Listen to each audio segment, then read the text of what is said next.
may be the greatest catch I've ever seen in my life.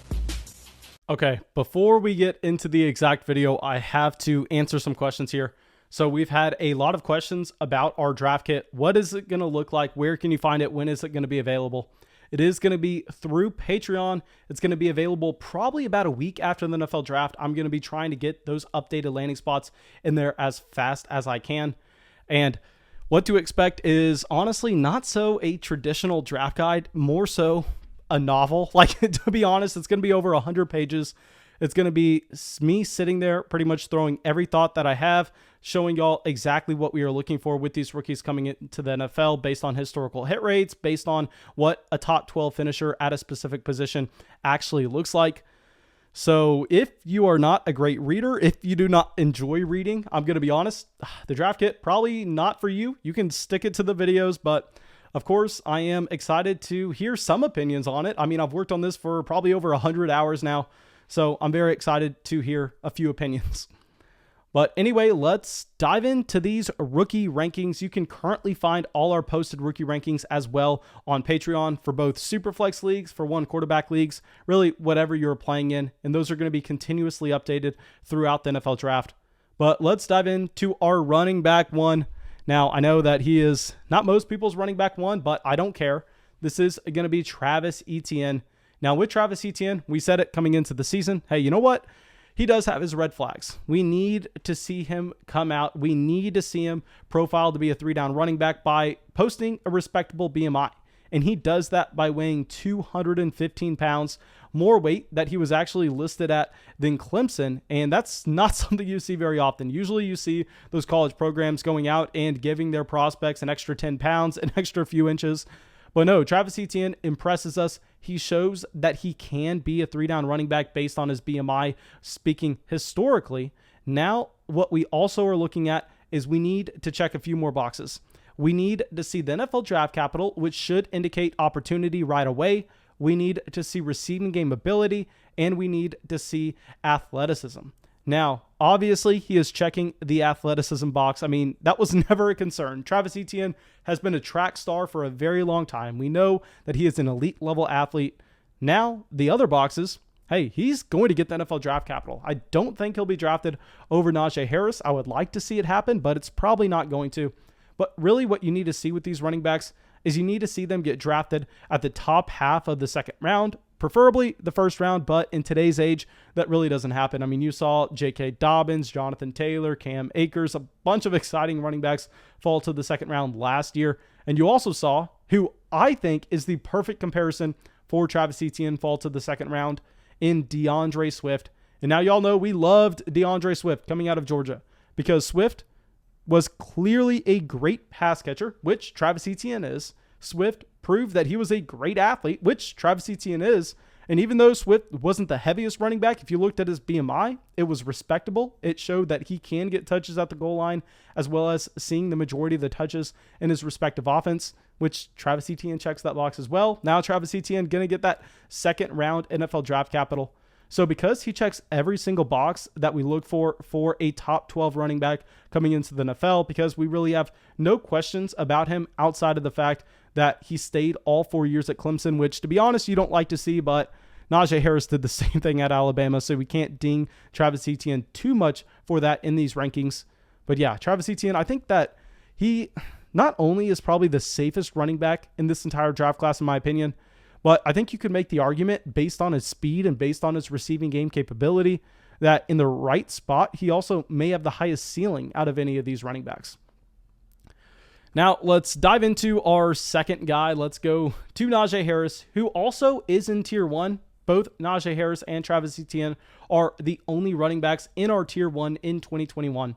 Now, with Najee Harris, he also had his red flags coming into the season.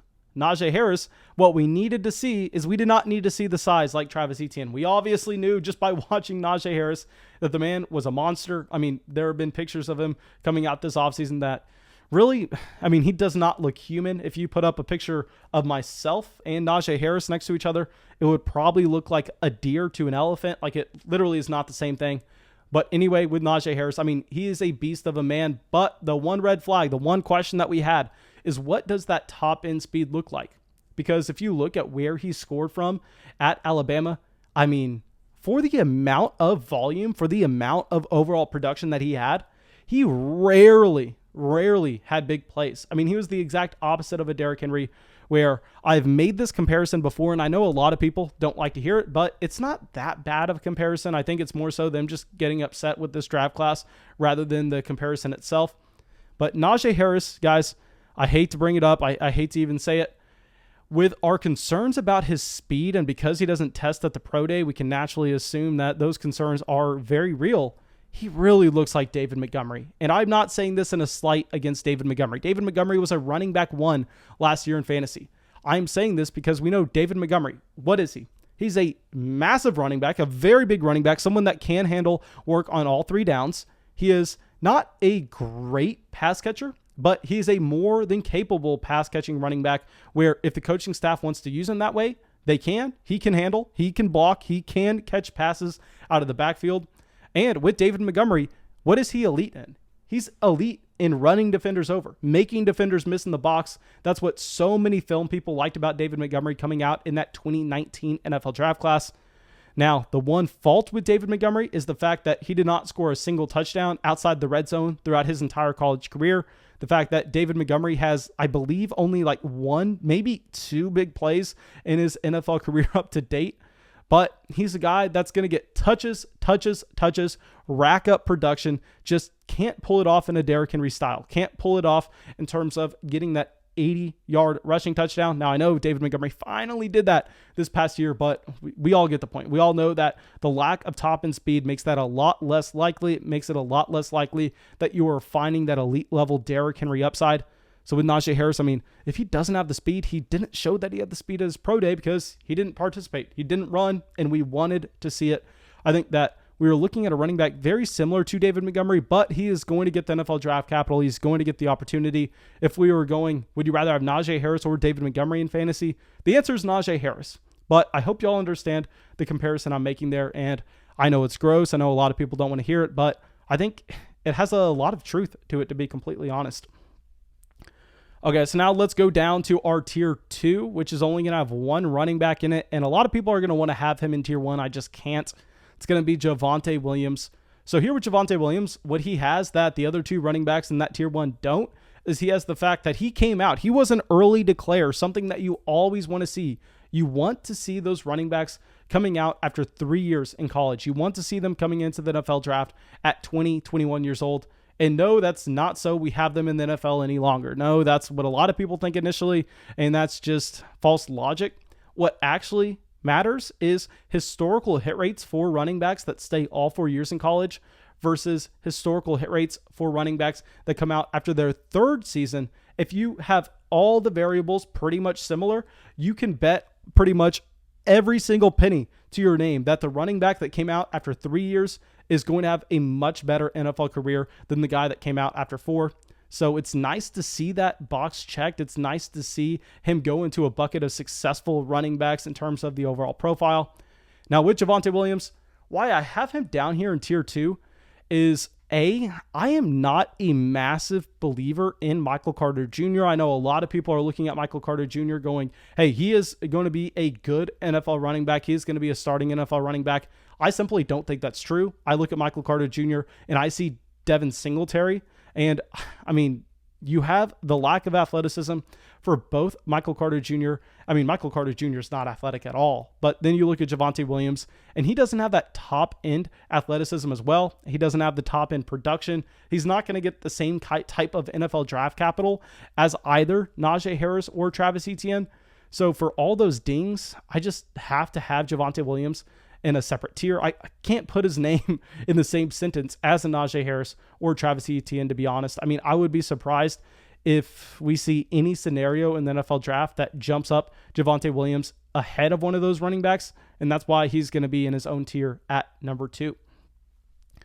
All right, so now let's go to our 3rd tier here, and all 3 of these players are going to be very close for me. Our first guy, though, is going to be Chuba Hubbard. And here with Chuba Hubbard, I mean, he had about the worst 2020 that you could ever have. I mean, going into the year, he was a top 5 Heisman favorite.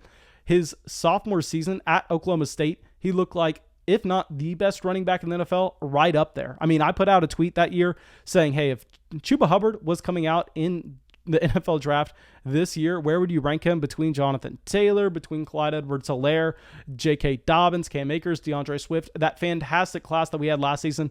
And a lot of people were telling me Chuba Hubbard would be number one. He would be the best running back in that group. And dear God, he has fallen. We know that he has some beef with his coach last offseason when everything was happening with COVID, with racial tensions. Now, of course, this is a fantasy show, so there's no need for anybody's opinion on that. But nonetheless, you have that happen, followed by a very poor season by Chuba Hubbard. And the most worrisome thing, in my opinion, is not the fact that he had a bad year, because I was going to be willing to overlook the bad year. But he comes out and in his NFL Pro Day, he shows that he was once a track star, yet he posts a very, very bad 40-yard dash time. And that's not something you want to see. You do not want to see the poor season followed by the fact that, hey, why is this track star looking a lot slower than guys we expected him to be significantly faster than? And we go, maybe Chuba Hubbard just doesn't really care about football anymore. Maybe something rubbed him the wrong way last offseason. And I hate to play the what if game. I hate to come out here and put on my conspiracy hat, but it seems like Chuba Hubbard just wasn't in the mindset to get ready for the NFL.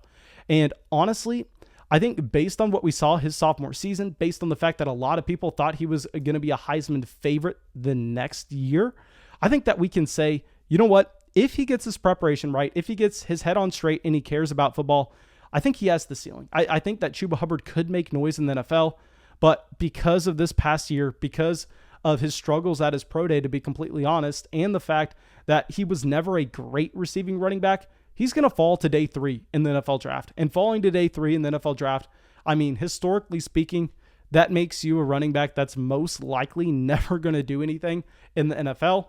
Now, because the ceiling is there, and what I like to chase with these rookies is I like to chase the ceiling, I'm going to be splitting hairs and currently ranking them ahead of our next 2 guys, but I'd be completely fine if you want to drop them down a few more spots. So now let's get to our next guy, some guy that I already talked bad on this video, but we're going to continue to do so. It's going to be Michael Carter Jr. So with Michael Carter Jr., I don't know what y'all want me to say here. I'm tired of y'all just watching a game and seeing him make a nice move and go, oh crap, Michael Carter Jr. has footwork. Michael Carter Jr. has agility. Well, yeah, guys, that's great. Pretty much every running back in the entire NFL does. If you actually look at what is indicated by hit rates, what matters way more if you're trying to get a top 12 running back in fantasy is size, athleticism, NFL draft capital, and receiving game capability. And Michael Carter Jr. looks identical to Devin Singletary coming out. An undersized running back, a running back that is so small that historically speaking, it's almost impossible for him to hit. And then you throw in the fact that he's a very bad athlete. He is very slow, and he is so slow to the point where if you size adjust that athleticism, that also makes him a guy that is an outside shot to ever hit at the NFL level. Now, he is going to probably get round 3 NFL draft capital, which throws him in that same bucket with Devin Singletary. That's where Devin Singletary got drafted to Buffalo, and everybody that watched film loved Devin Singletary coming out in that 2019 NFL draft class, where I want us to be looking at stuff that matters. I want us to be looking at, hey, does this running back have the size to be a workhorse? Does this running back have the athleticism to then have an elite ceiling when he does get those touches? Now with Michael Carter Jr., I think he's going to come in and he's going to have a much higher floor than Chuba Hubbard because he's a better pass-catching running back. So I think he's going to have a role on an NFL offense regardless. My problem is I play fantasy football in the mindset that I am looking for ceiling. If you're looking for floor in a running back like this, if you're going, you know what, I'm drafting someone to be my running back too. I just desperately need someone to get me 9 points per game. Why don't you just get Naheem Hines later? Why don't you just get a pure pass-catching running back like a J.D. McKissic? Michael Carter Jr., I mean, I don't get the hype. He's small. He's slow. There's nothing else to it. All right, so now let's go to our next running back. Another guy with upside, Trey Sermon. So Trey Sermon, also someone that film people love. Now, Sermon, a transfer, really going to completely throw off his profile where it's going to be very hard to read. I'll say based on what you see with Trey Sermon, with his athleticism, as well as what those film people are saying, and the fact that he's not the same size as Michael Carter Jr., Trey Sermon has upside at the NFL level. Now, if he gets the draft capital, if he's a round 3 pick and he doesn't fall to day 3, and day 3, by the way, guys, is rounds 4, 5, 6, 7, I mean, that is what we'd get excited about. I mean, if Trey Sermon goes in round 3 of the NFL draft, then I think Trey Sermon easily jumps both Michael Carter Jr. and Chuba Hubbard, because I think Sermon and Hubbard have similar upsides at the next level.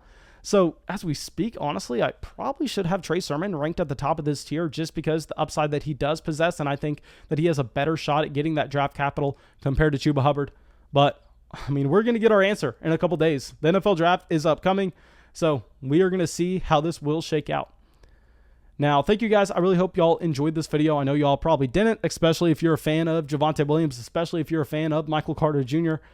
But, I mean, I guess we talked trash on Najee Harris in this video too, so I guarantee you nobody's going to like this video. But anyway, even though you didn't like it, go down there and drop a like on the video, subscribe to the channel, leave a comment telling me why I'm stupid, how stupid I am, and what I'm missing. Now, thank you guys. And I will see y'all with the video tomorrow. I want to give a big thank you for everyone joining the flock. Devin Strom, Alejandro, Mark, Jared, Caleb, and IV of Lean, Randotron, Micah, Larry, and Tyler.